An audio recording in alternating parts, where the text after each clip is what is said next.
Visa issue সংক্রান্ত বিষয়ে officially বার্তা দিয়েছে মার্কিন যুক্তরাষ্ট্রের ঢাকার দূতাবাস।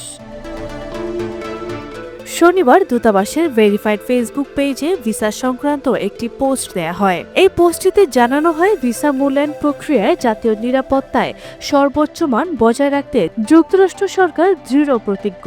যতক্ষণ না সব ধরনের নিরাপত্তা সংশ্লিষ্ট উদ্বেগের সমাধান হয়, ততক্ষণ পর্যন্ত কোনো ভিসা ইস্যু করা হয় না।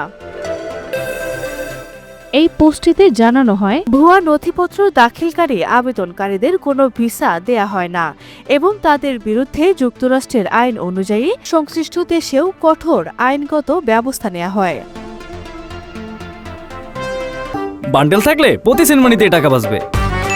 বিকাশ সেনমানি বান্ডেল কিনে জিতুন প্রতি লেনদেনে। পোস্টটিতে আরও বলা হয়, মার্কিন যুক্তরাষ্ট্রে ভ্রমণ, শিক্ষা ও অভিবাসনের ক্ষেত্রে অনেক সময় বিভিন্ন এজেন্সির দালালরা কাগজপত্র বানিয়ে দেবে বলে গ্রাহকদের কাছ থেকে টাকা নিয়ে ভুয়া কাগজপত্র তৈরি করে তা ভিসা আবেদনে যুক্ত করে।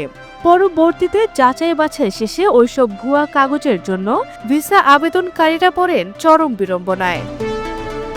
তাই এ বিষয়ে প্রতারকদের থেকে সতর্ক থাকতে হবে এবং অভিবাসন বিষয়ে অভিজ্ঞ আইনজীবীর সহায়তা নিতে হবে বলে জানানো হয় এই পোস্টটিতে।